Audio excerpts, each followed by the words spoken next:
Every soul carries two universal forces, one of stillness and one of motion.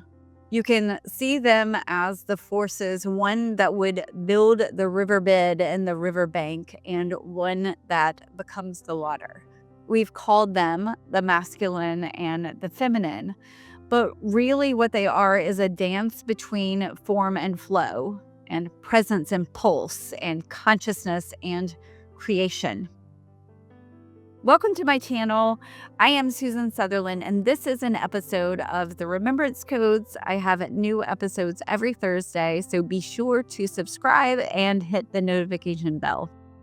Today, we are going to talk about what happens when these two currents meet, not out there in our relationships, but in here, in the temple of the self.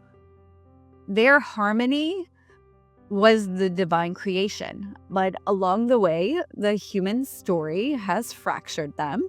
And the currents that we carry, these forces that live in us, the masculine and the feminine, were divided into roles and into rules and into hierarchies. And the masculine became the provider, the protector, the head of household, of companies, of boardrooms, of militaries, of countries.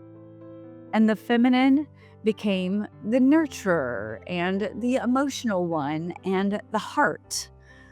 Men were taught that their value was in their provision, in their paycheck, and not in their presence. They have been told to man up and to dry their tears and to equate emotion with weakness. They were praised for control and not for connection. And many grew into these adults that are disconnected with their feeling body. They are all doing and no being. Women were told that intellect belonged to men, and that intuition was hysteria, and that their beauty was power, but power was dangerous. They were conditioned to make themselves smaller, to question their knowing, to place others' needs before their own. And so generation after generation, both of them forgot their counterpart. The masculine lost its heart, and the feminine lost her voice, and in so both lost their wholeness. And we often think of these scenarios that may have happened collectively, but not really in our worlds. But I have witnessed it in my home, and I live in a pretty awakened household.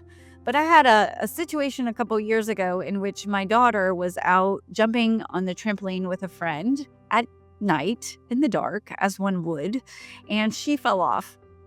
And my little child came in running, saying she's hysterical, she's fallen and hurt herself. And my husband joined in the hysteria. I mean, she might as well have had a limb ripped off. And she hurt her wrist, and he's like, "Look, I can see the bone." And it's that little bone that sticks up in your wrist all the time, always, on everyone. But this was like full-on hysteria to get her to the hospital, which also doesn't have an ortho care unit. And so you then have to go to the orthopedics the next day, which the mother knew. But anyway, to calm the hysteria, we ended up at the ER to get a brace to go to the orthopedist the next day. Anyway, then I saw my son, who was 10 at the time. We were on e-bikes in Park City, and we went off the road, which I thought we were riding on, onto mountain bike trails, which we had no business being on. At least he and I didn't. And we're on these trails, and there were several mistakes that happened. One, we had a 16-year-old leading the way, a 16-year-old who is very good at mountain biking and has no fear. And he gets to this hill and goes down it, and then the 10-year-old follows, and of course he's not going to be outdone. So down he goes, and I come up behind my daughter, who stops at the top, and I'm like, if I stop and look at the hill, I'm not going to do it. And I'm the mom who doesn't want to be like the wussy who won't do it, but I'm like, are you not going to go? She's like, no.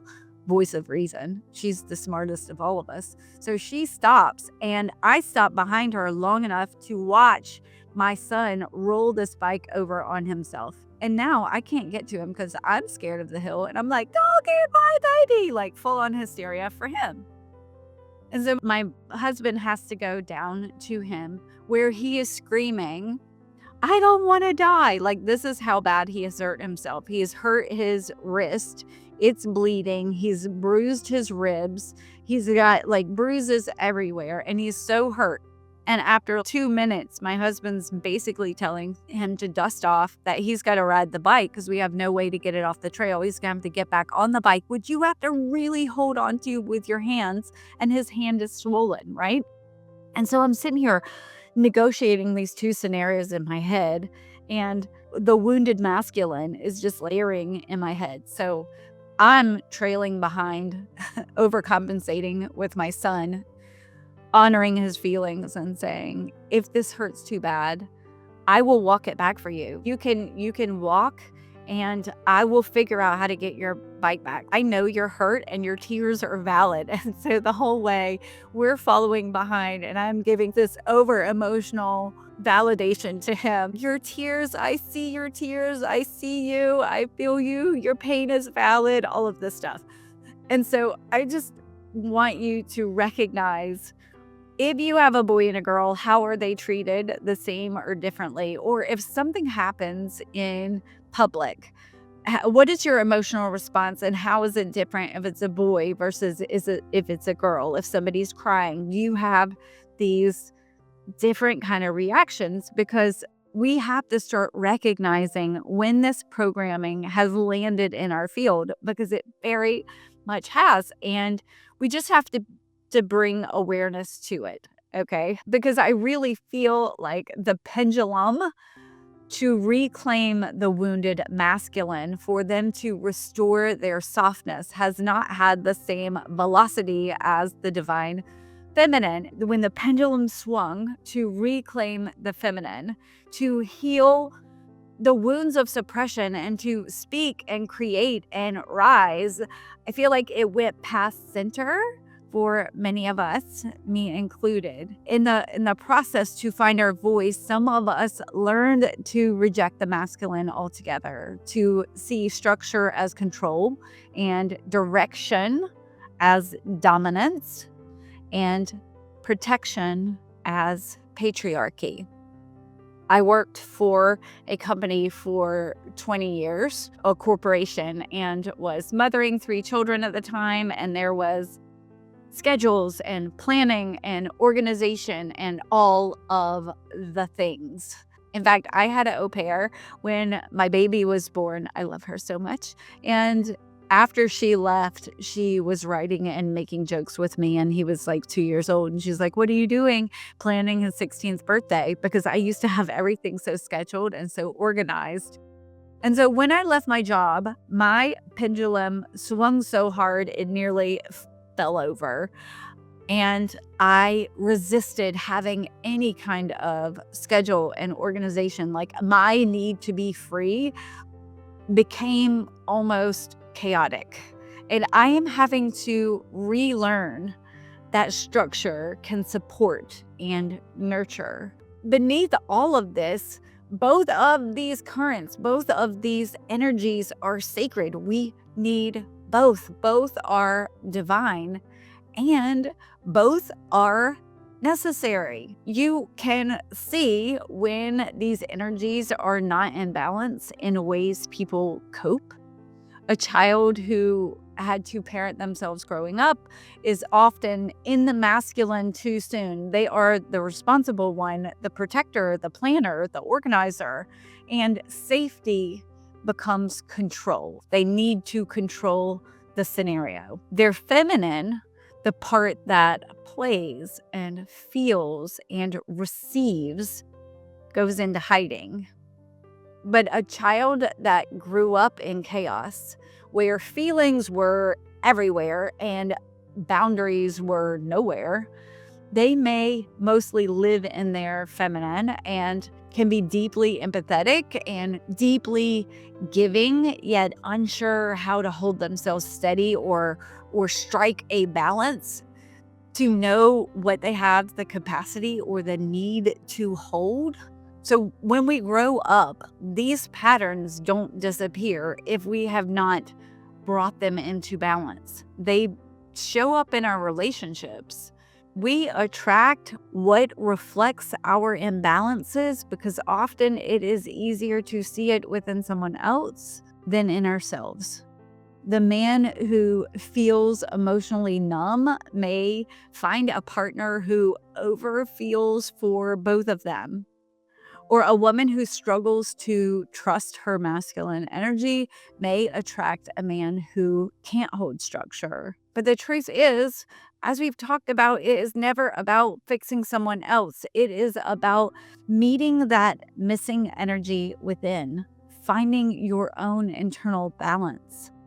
I recently had a soul session with a practitioner, and it was deeply meaningful in so many ways. But one of the things that struck me, and I have shared so much about my marriage on this podcast, but she said that I am the protector of my family and I am a protector in my community, but I need to yield so that Mark can be the protector of me. So this brought up for me the need to balance my feminine and my masculine. One of these bars is one that I can't yield.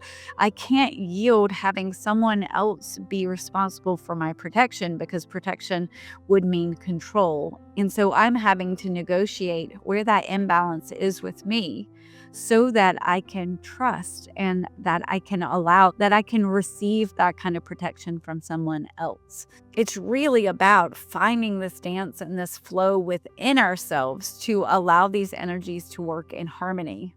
Because the feminine is the breath of creation. It is intuition and emotion and cyclical and receptive. She is the wind that carries the unseen into form. She feels before she knows. She bursts through surrender. The masculine occupies consciousness itself. It is still and focused and steady and productive. He is the witness that holds space for all that moves.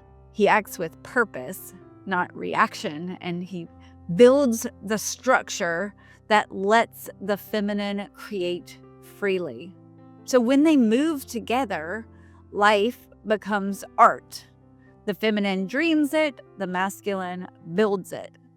The feminine feels it, the masculine anchors it. And through the meeting, through this dance, the soul remembers how to create without fragmenting. An overactive masculine shows up as control and perfectionism and overthinking, or the inability to feel. The overactive feminine shows up as chaos and lack of boundaries or avoidance of action. Many of us are healing from both, from centuries of imbalance that are written into our nervous systems. We have learned to associate power with domination and surrender with weakness, but both of those ideas come from misunderstanding what these energies truly are. Power, when sacred, is simply presence. Surrender, when sacred, is trust. And when they meet, we create, not from fear or force, but from flow inside form. You can feel that this reunion is happening collectively now, that systems of control are collapsing. Voices that were once silenced are speaking again. Men are learning to feel, and women are remembering that they can lead without losing their softness. It's not a gender war. It's an evolution of consciousness. Humanity is remembering the sacred marriage within itself. And the world we build next will depend on whether or not we can hold both truth and tenderness at once. So how do we begin? allowing these forces to dance. Start by noticing moments when you lean too far to one side or another. When you overwork or overplan or feel the need to hold it all together, that's your masculine asking to rest. When you feel lost or overwhelmed or like you're endlessly processing emotion, that's your feminine asking to be held. Find a few minutes each day to sit with both, one hand on your heart and one on your belly, and breathe until you can feel movement and stillness at once. Whisper to the feminine, "You are safe to feel." Whisper to the masculine, "You are trusted to hold." And imagine these energies meeting in the center of your being, not merging to erase one another, but dancing as equals. For me, I notice the dance most vividly when I'm recording or writing or receiving transmissions. That is my feminine, and it is open and it's airy and it's fluid and it's connected to the unseen, and it is my happy place. But it's only half of the work. For my energy to serve others, it needs a vessel. It has to have a structure to land in, and that's the masculine. When I sit down to edit or organize or prepare, I can't leave the flow behind. I'm bringing it to form. The feminine births the idea, and the masculine makes sure it reaches the world, or at least you guys. And in that moment, they are not at odds. They are in divine partnership. And truthfully, this is what I am still working on mastering. I prefer to be receptive. I prefer to be in creation. And I am having to learn how to welcome, engage with my masculine so that it provides the structure that can help me with my mission, because my mission is not to fill up a whole bunch of journals. It is to bring stuff forward, and I have to have a better system in order to do that. This dance is how creation becomes completion, how a vision becomes service, how energy becomes embodiment. The sacred marriage of the masculine and the feminine is not a destination. It is a lifelong dialogue between breath and bone, between what moves and what remains, between your need to express and your need to rest. When the inner masculine meets the inner feminine, the war within you ends. Your discipline becomes your devotion. Your sensitivity becomes your strength. And your life gets to become the ceremony where heaven and earth meet within you. As I have been working to find this balance, I have learned that they are not in a 50-50 dance. In fact, I do better when I prioritize my flow to allow some days, even some weeks, to be centered around my feminine. And other times, creating structure, organizing, I feel more in the flow of my doing, often based on a moon cycle, if you know what I mean. Sometimes I envision myself building the temple, and sometimes I'm resting at the altar. Both are needed, but I have to honor that the one swinging the hammer and the one channeling transmissions requires something different from me that must be honored. And because I am fonder of one than the other, I actually have to be more mindful to make sure that the construction work gets done. So I wanted to share this week because we have talked so much about the divine feminine rising that my inner worker bee, busy laying the riverbed, was knocking and saying, "Hey, don't forget about me." So as you move through this week, remember this truth. The masculine and the feminine within you were never meant to compete, only to complete. They are two hands of the same source, reaching to create together. So if you are able now, I would love if you would take a moment with me and close your eyes. Let the mind loosen its grip. And let the body remember the language of breath. Inhale, the masculine awakens. Exhale, the feminine returns. Two tides meeting in the heart's horizon. Say silently within you, I call home what protects. I call home what creates. I welcome the structure and the surrender, the stillness and the song. Let your spine become your pillar of light, the sacred staff of the masculine. Let the breath become your river, the holy current of your feminine. And as they meet, feel the spark at your center, the child of their union, pure creation, pure presence, pure love. May you walk from this moment as a living marriage of heaven and earth. May your actions carry grace and your grace take form. You are the altar. You are the flame. You are the place where the two become one. Thank you for listening and for remembering and for walking this path beside me. See you next week.